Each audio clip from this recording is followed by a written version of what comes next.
은행 통장에 든든하게 넣어둔 현금, 정말 안전하다고 생각하시나요? 많은 분이 경제가 불안할수록 현금이 최고라고 믿습니다. 하지만 2026년 지금 우리가 알고 있던 상식이 완전히 뒤집히고 있어요. 통장의 숫자는 그대로인데 그 돈으로 살 수 있는 건 눈에 띄게 줄어들고 있거든요.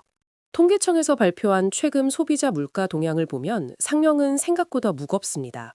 생활 물가 지수가 지난 2년 사이 15% 이상 급등했어요. 한국은행의 화폐 가치 분석 보고서에 따르면 현재 만 원의 구매력은 3년 전과 비교해 약 8천 원 수준에 머물러 있습니다. 우리가 일상에서 마주하는 대중교통 요금이나 식재료비는 그보다 더 가파르게 올랐죠. 결국 가만히 앉아서 내 자산의 상당 부분을 잃어버린 셈입니다. 보통 현금은 변동성이 없어서 안전하다고 하잖아요. 그런데 물가가 이렇게 요동치는 시기에는 이야기가 전혀 달라집니다. 가만히 놔두기만 해도 가치가 깎여나가는 소모성 자산이 되어버리는 거죠. 마치 시간이 지날수록 시들어버리는 꽃처럼 말이에요. 우리가 안전하다고 믿었던 그 습관이 오히려 우리를 더 가난하게 만들고 있는 건 아닌지 진지하게 고민해봐야 합니다. 예전 1997년 IMF 외환위기 때는 현금을 쥐고 있는 게 정답이었던 적이 있어요.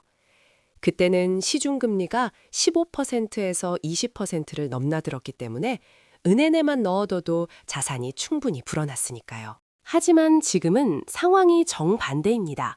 저성장 기조 속에서 물가 상승 속도는 저축금리를 훨씬 앞질러 가고 있어요. 과거의 성공 방식이 지금은 오히려 자산을 갉아먹는 선택이 되고 있다는 뜻입니다. 그렇다면 왜 2026년의 한국 경제가 유독 이런 상황에 직면하게 된 걸까요? 단순히 전 세계적인 흐름 탓일까요?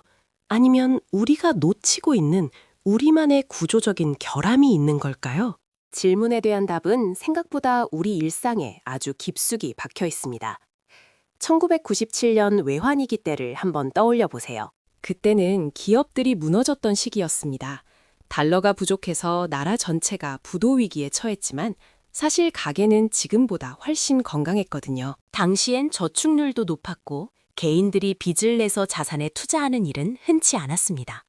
그런데 2026년, 지금은 상황이 정반대입니다. 한국은행이 발표한 가계금융복지조사 결과를 보면 가구당 평균 부채가 1억 원을 훌쩍 넘겼다는 통계가 있습니다.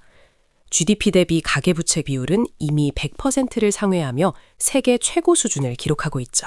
97년에는 기업이 무너지는 걸 막으면 됐지만 지금은 우리 각자의 가정이 빚이라는 거대한 무게를 온몸으로 견디고 있는 중입니다. 여기서 더 심각한 건 금리의 흐름이에요.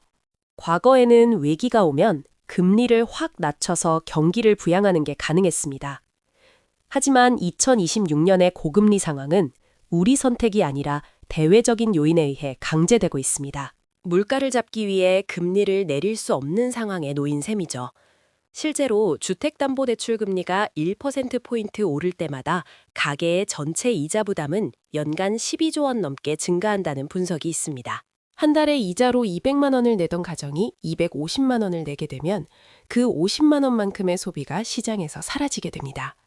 식당을 하시는 자영업자나 물건을 만드는 기업들이 직접적인 타격을 입을 수밖에 없는 구조예요. 정부의 대응 여력도 예전 같지 않습니다. 기획재정부 자료에 따르면 국가 채무 비율은 이미 GDP 대비 50%를 넘어선 지 오래입니다. 예전엔 나라 국간이 넉넉해서 위기 때마다 재정을 풀어 어려움을 해결했지만 이제는 나랏빚 자체가 부담이 되는 수준에 도달했습니다. 저출산으로 인해 일할 사람은 줄어드는데 고령화로 써야 할 복지 비용은 계속해서 늘어나고 있습니다. 결국 정부가 경제를 살리기 위해 쓸 수 있는 재정적 여력이 과거보다 현저히 낮아졌다고 볼 수 있습니다. 기업들도 힘든 건 마찬가지입니다. KDI 보고서에 따르면 상장기업 셋 중 하나는 영업이익으로 이자도 못 갚는 이른바 한계기업 상태에 놓여 있습니다. 97년 외환위기 때는 구조조정을 통해 체질을 개선할 여지라도 있었지만 지금은 성장이 멈춘 저성장 기조 속에 갇혀서 돌파구를 찾기 어려운 게 현실입니다. 과거엔 수출만 잘 되면 나라 전체가 먹고 살 수 있었잖아요. 하지만 지금은 글로벌 공급망 재편과 보호무역주의 때문에 우리 기업들의 입지도 좁아지고 있습니다.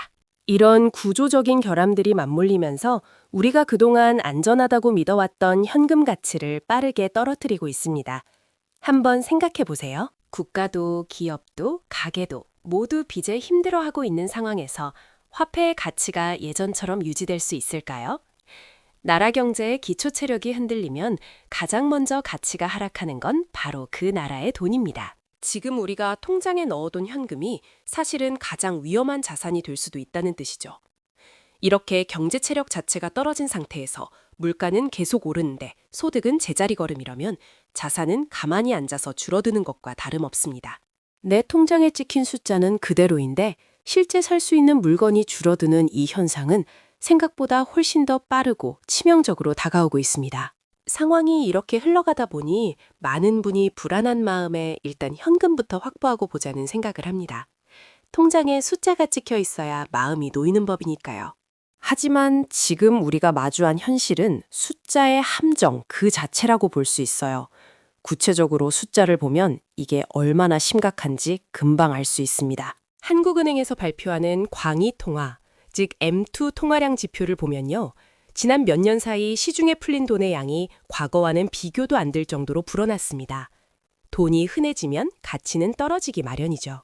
마치 한정판 운동화가 갑자기 수만 켤레씩 쏟아져 나오면 그 가치가 순식간에 떨어지는 것과 비슷한 원리입니다. 문제는 이 늘어난 통화량이 물가를 밀어올리는 속도가 우리가 받는 월급이나 예금 이자가 오르는 속도를 이미 한참 앞질렀다는 점입니다. 여기서 우리가 꼭 따져봐야 할 게 바로 실질금리예요. 보통 은행에 돈을 맡기면 연 3%나 4% 정도 이자를 받으니까 내 자산이 늘어난다고 생각하기 쉽잖아요. 하지만 이건 착각일 수 있습니다. 예를 들어 볼게요. 지금 시중은행의 정기예금 금리가 연 4% 수준이라고 가정해보죠. 그런데 같은 기간 소비자 물가 상승률이 6%를 기록한다면 어떻게 될까요? 내 통장의 숫자는 4% 늘어난 것처럼 보이지만 실제로 내가 살 수 있는 물건의 양은 오히려 2% 줄어든 셈이에요. 가만히 앉아서 돈을 벌고 있는 게 아니라 사실은 매년 내 자산의 일부를 시장에 그냥 헌납하고 있는 거나 마찬가지죠. 이게 바로 실질금리가 마이너스로 돌아섰을 때 발생하는 자산의 증발 현상입니다. 그런데도 많은 분이 경제가 불안하니까 일단 현금을 쥐고 기회를 기다리겠다고 말합니다. 소위 말하는 현금 비중 확대 전략이죠. 과거에는 이게 정답이었던 적도 있었지만 2026년 지금은 상황이 전혀 달라요. 물가가 연 5% 이상 고공행진을 이어가는 상황에서 현금을 들고만 있는 건 밑빠진 독에 물을 붓는 것과 다를 바 없거든요.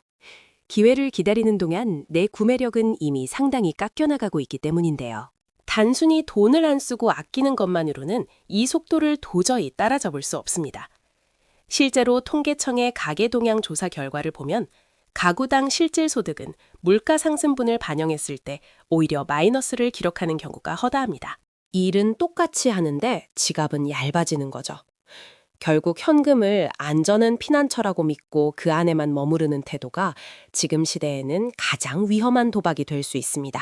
기회비용이라는 측면에서 봐도 손실은 막대합니다. 자산 가격이 조정받을 때 사기 위해 현금을 들고 있다고 하지만 그 조정의 폭보다 화폐 가치가 떨어지는 폭이 더 크다면 결국 나중에 더 비싼 값을 치르고 자산을 사야 하는 상황이 벌어지게 됩니다. 현금이 주는 심리적인 안정감이 사실은 내 미래 자산을 갉아먹는 대가로 얻어지는 착각인 셈이죠. 그렇다면 우리는 이 보이지 않는 손실을 어떻게 막아야 할까요? 단순히 현금을 들고 있는 게 아니라 가치를 지킬 수 있는 수단으로 옮겨 담는 지혜가 필요한 시점입니다. 그렇다면 구체적으로 내 소중한 자산을 어디에 옮겨 담아야 할까요? 가장 먼저 주목해야 할 건 결국 시간이 지나도 가치가 변하지 않는 실물 자산입니다. 역사적으로 화폐 가치가 급락할 때 마지막까지 생존의 기반이 되어준 건 결국 눈에 보이는 하드에셋이었거든요. 예를 들어 대표적인 안전자산인 금을 보겠습니다. 2024년 온스당 2,600달러 수준이었던 금 가격은 공급망 불안과 지정학적 리스크가 겹친 2026년 현재 새로운 가격대에 진입하고 있습니다. 한국은행이 보유한 외환 보유액 중 금 비중이 주요국에 비해 현저히 낮다는 통계만 봐도 국가 차원의 대비가 부족한 상황에서 개인의 금 보유는 선택이 아닌 필수적인 방어 기제가 되고 있습니다. 하지만 단순히 금만 사모으는 것으로는 부족합니다. 지금 같은 시기에는 인플레이션을 이겨낼 수 있는 핵심 섹터로 포트폴리오를 빠르게 재편해야 해요. 2026년 세계은행 보고서에 따르면 에너지 전환과 디지털 인프라 확충에 필요한 핵심 원자재 수요는 5년 전보다 40% 이상 급증했습니다. 이는 구리나 리튬 같은 전략적 자산이나 이를 생산하는 기업의 지분을 확보하는 것이 현금을 들고 있는 것보다 수십 배 안전하다는 뜻이기도 합니다. 실제로 글로벌 자산 운용사들은 전체 포트폴리오의 15% 이상을 이런 원자재 관련 자산으로 채우는 리밸런싱을 이미 마친 상태입니다. 여기서 우리가 놓치지 말아야 할 또 다른 카드는 바로 현금 흐름입니다. 물가가 오르는 속도만큼 내 소득도 함께 올라가는 구조를 만들어야 하죠. 임대료를 물가에 연동해 올릴 수 있는 우량 리츠나 매년 배당금을 높여주는 배당 성장주가 대안이 될 수 있습니다. 최근 1년간 국내 상장 리츠의 평균 배당 수익률이 시중은행 예금금리보다 약 2.5%포인트 높은 수준을 유지하고 있다는 점은 시사하는 바가 큽니다. 통장에 잠자고 있는 현금을 이런 일하는 자산으로 바꾸는 순간 물가 상승은 내 자산을 갉아먹는 적이 아니라 오히려 수익을 키워주는 동반자가 됩니다. 위기 상황별로 대응 전략도 세분화해야 합니다. 스태그플레이션이 장기화될 조짐이 보인다면 원자재와 인프라 비중을 극대화하고 경기 회복 시그널이 나타날 때는 기술주로 빠르게 전환하는 유연함이 필요하죠. 지금 우리에게 필요한 건 계란을 나누어 담는 소극적인 투자가 아니라 하락장에서도 견디는 방패와 상승장을 타는 돛을 동시에 마련하는 공격적인 자산 재편입니다. 이렇게 구조를 바꿔두면 시장이 흔들려도 내 자산의 뿌리는 더 깊게 내려질 수 있습니다. 결국 자산의 뿌리를 단단히 내린다는 건 남들이 공포에 질려 시장을 떠날 때 오히려 새로운 기회를 포착할 준비가 되었다는 뜻이기도 해요. 사실 많은 사람이 위기가 오면 일단 모든 결정을 멈추고 상황이 좋아지기만을 기다리지만 부의 흐름은 멈춰있는 사람을 기다려주지 않거든요. 과거 2008년 글로벌 금융위기 당시를 한번 떠올려 보세요. 통계청 자료를 보면 당시 자산 상위 10% 계층의 순자산은 위기 직후 2년 만에 평균 15% 수준으로 증가했습니다. 반면 현금만 쥐고 대응하지 못했던 가구의 실질 자산 가치는 물가 상승을 이기지 못해 사실상 줄어들었죠. 돈이 세상에서 증발한 게 아니라 부의 주인이 바뀐 셈입니다. 2026년, 지금 우리가 마주한 상황도 본질은 비슷해요. 누군가는 떨어지는 화폐 가치를 보며 걱정만 하겠지만 영리한 투자자들은 이미 새로운 자산 지도를 그리며 자금을 이동시키고 있습니다. 여기서 핵심은 완벽한 타이밍을 기다리는 게 아니라 시장의 신호를 읽고 유연하게 움직이는 실행력인데요. 앞으로도 변동성이 큰 시장에서 여러분의 소중한 자산을 지키고 키울 수 있는 분석과 구체적인 대응 전략을 계속해서 전해드리겠습니다. 저와 함께 변화의 흐름을 놓치지 않고 대응하고 싶으시다면 구독과 알림 설정을 해두는 게 좋아요.